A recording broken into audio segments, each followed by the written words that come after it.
many times have you heard when you talk about your kids and it's a throwaway comment, you're like, oh, my kid is addicted to Pokemon, or, you know, is addicted to League of Legends, or, you know, my spouse, you know, he plays. Voyaged gathering with his father grew old. And then, one by one. When I heard that statistic, I was blown away. So consider for a moment that the use of a game that looks like this, cartoony, but it was fun. It was fun to play, and it had a higher purpose.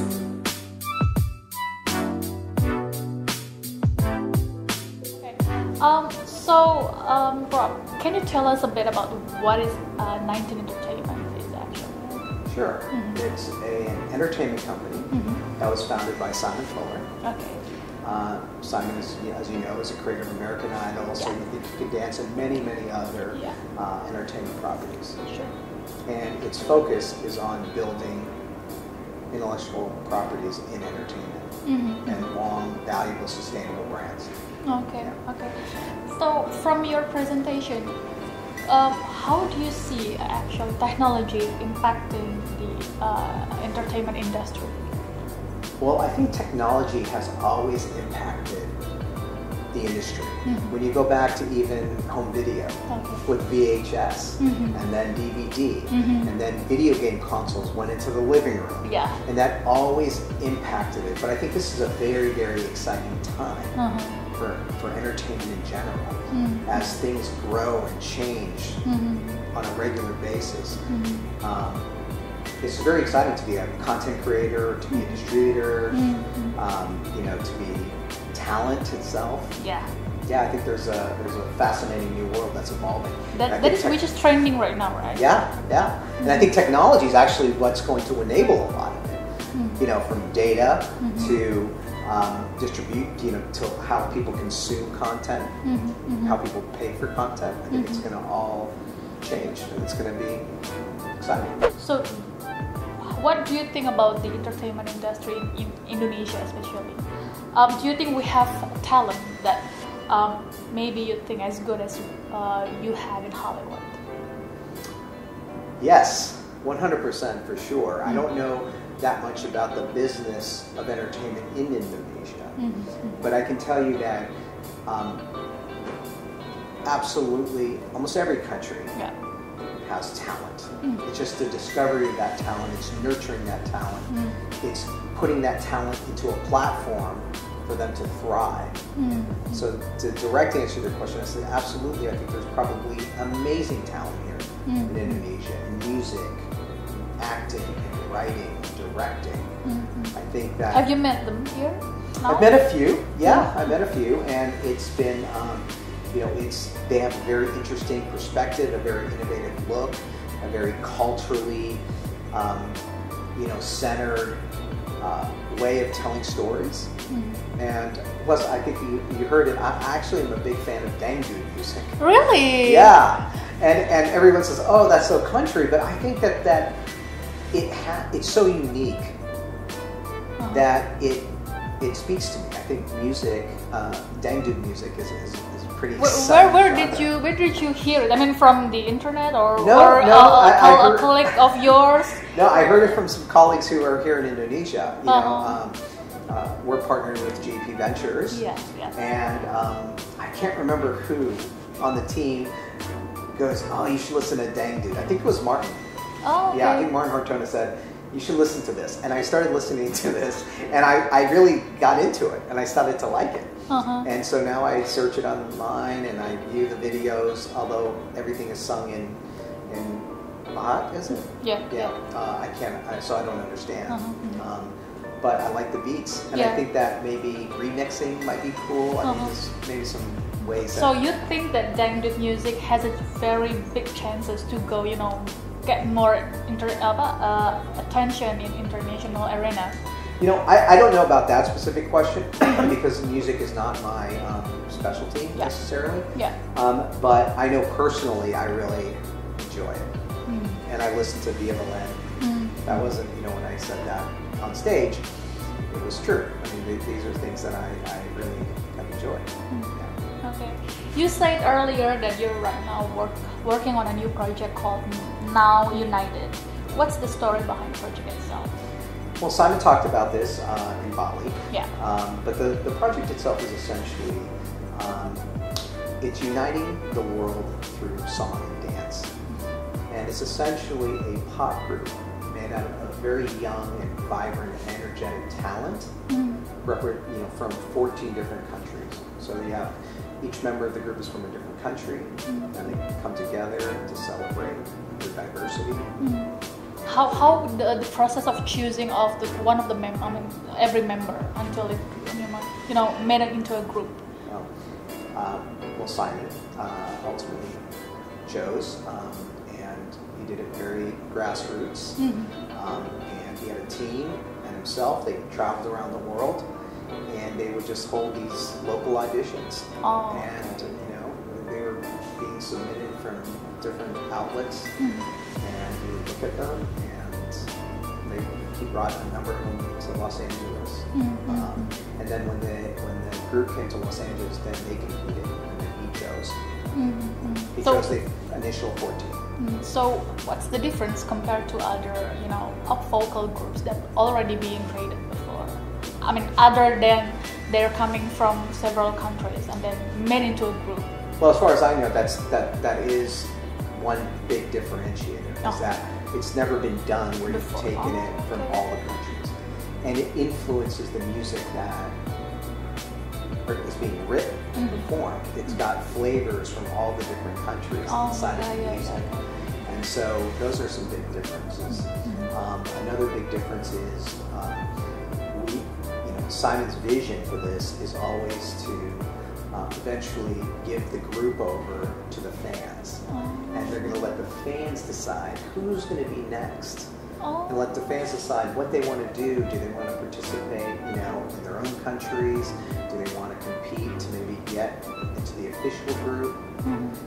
It's basically this living, moving brand that the fans will actually direct. And that's very, very different than anything that's ever been done before. So there might be possibility that you might gonna create, similar group,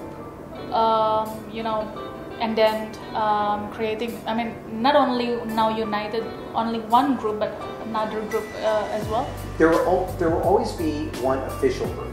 Oh, okay. But if other people want to create Now United, I think Simon has said this, if they want to create Now United in Brazil, or they want to create Now United in, somewhere in Africa or somewhere in Europe, they can do it. They can use our songs. They can do their choreography, or they can learn the official choreography.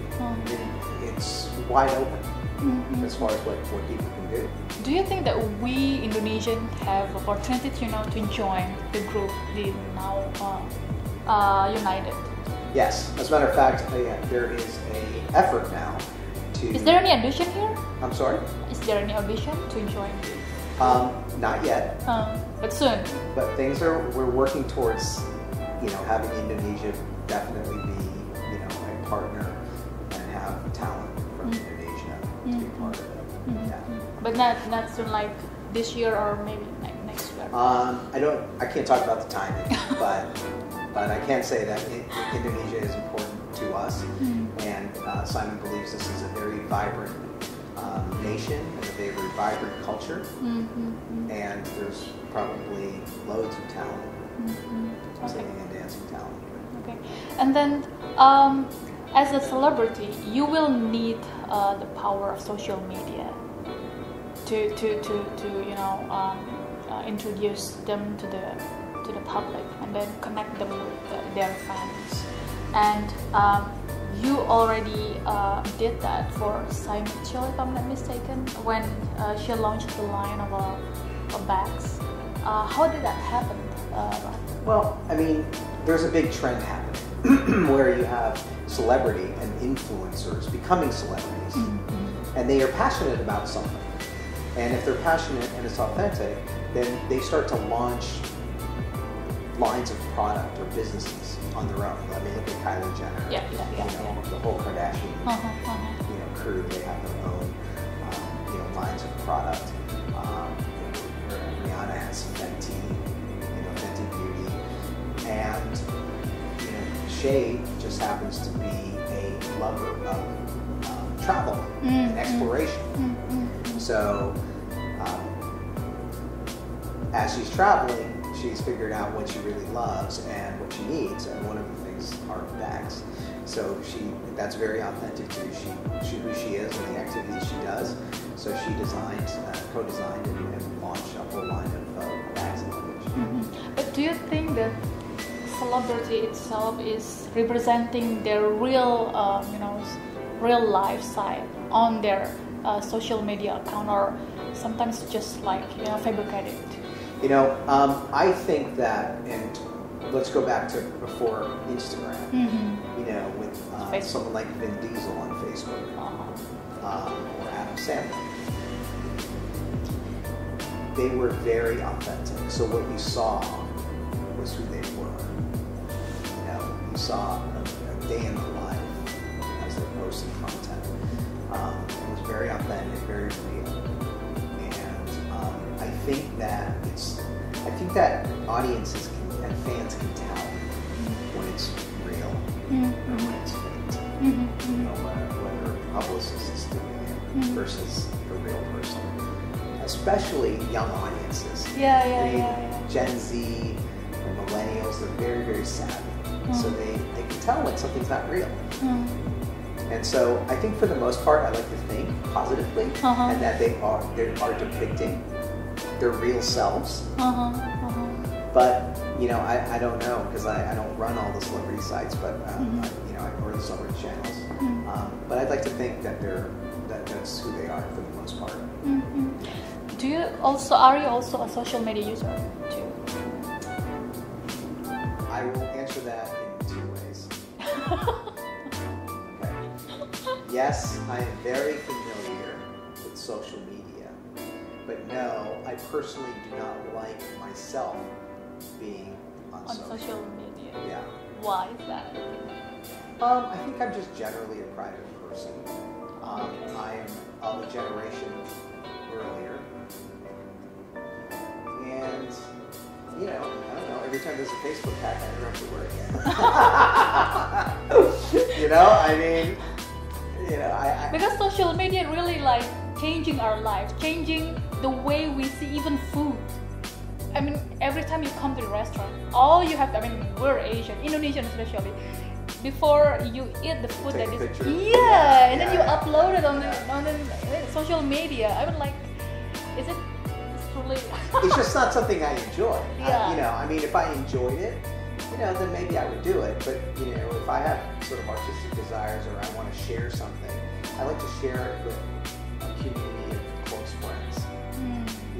What I have real, IRL. So you prefer real connections. Real connections, yeah. Not superficial connections, yeah. Okay.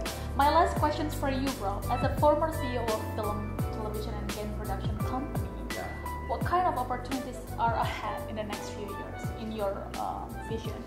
Well, like I said earlier, I think this is an amazing time for entertainment in general. With the advent of technology, with these new players coming to the marketplace, Netflix, Amazon, Apple will start to come in a big way. Google, Facebook has just allocated millions of dollars for original programming. So I think that for content creators, people who love to create and tell stories and make music, I think it's going to be an interesting time. I think it's dynamic. I think the opportunities have just been democratized to the nth degree. It's because there's so many outlets now for it. Everybody's like the over-the-top networks have just even Disney just announced Disney Plus, which is a Netflix competitor. So they're taking all their content off of Netflix, Amazon, and wherever else they're distributing as licensed content, and you can only get it on Disney Plus. Just announced last week. So the competition is very tight. The competition is very tight, but that means that's good news for people who make content, make and distribute content. Because there's lots of distribution points now. Thank you very much. Yeah, you're welcome. I'm so sorry I had to make it this short because actually I would like to talk more with you. But hopefully I have another chance. Yeah, thank you so much.